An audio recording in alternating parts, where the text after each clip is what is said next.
All right, continuing on the theme of teachers' unions angry with Democratic politicians, the Chicago's teachers' union says every student deserves an apology from the mayor for saying this. In Chicago, there was a correlation that we believe between remote learning and the rise in carjacking. For many of these kids, some of whom had no prior involvement in the criminal justice system, this was pure boredom.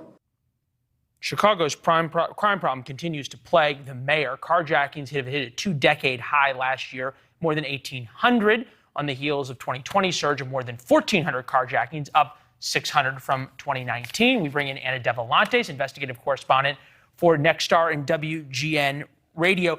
Obviously, the teachers union and the mayor here have had their issues, but this seems to have laid bare the third rail almost of this split. Yeah, you know, Leland, they don't agree on anything, and it doesn't surprise me that they don't agree on this. I would say, though, that the teachers union might be right on this one about the mayor finding this correlation that no one else seems to be able to find. It doesn't seem to add up. To say that remote learning is what caused the surge in carjackings is a bit of a stretch at most, and it really isn't supported by facts. If you look at the 2 months before remote learning even began, carjacking surged 70% in the city. That's not a small number, and it doesn't fit the narrative. All right, so why is she doing this then? I think there is this desire to point to so many directions, and this is what's most troubling, Leland, as someone who lives in one of these cities, and I know you do too, where carjacking is a real problem. Violent crime is a real problem.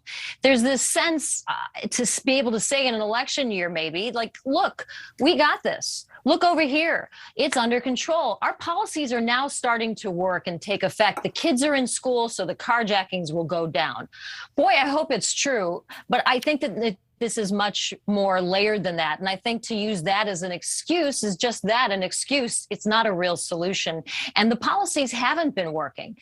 So to say that this is encouraging in some way, or we're supposed to find that, I'm not seeing it. I don't think the facts support it. It at least shifts the blame a little bit. What's interesting to me is that you have a mayor who was in favor of remote learning, at least somewhat, in the beginning of this whole thing, right? You have politicians who were in favor, now all of a sudden saying, oh, that's to blame for the crime problem. It makes me wonder who ends up really winning and losing power throughout all this. Yeah, I mean, it's a great question, and it's one of those things where you kind of wish as a citizen that they would all get on the same page. There's this awful lot of finger pointing in these situations, and it feels as if we're trying to say, okay, it's the guns coming into the city, so let's go after the guns. When you have criminal after criminal have no problem seemingly to get guns, we keep pointing to these other measures of ways to go about doing this, when I think that there are many solutions that have been offered, and there are other drivers that they need to look at. The mayor herself has pointed out there's poverty, disinvestment in communities, and there's a lack of opportunity issue. And I think there's a lot of support. There's also the issue of letting all these people who commit these crimes out on bond or on ankle monitoring, and then they go back and commit more crimes.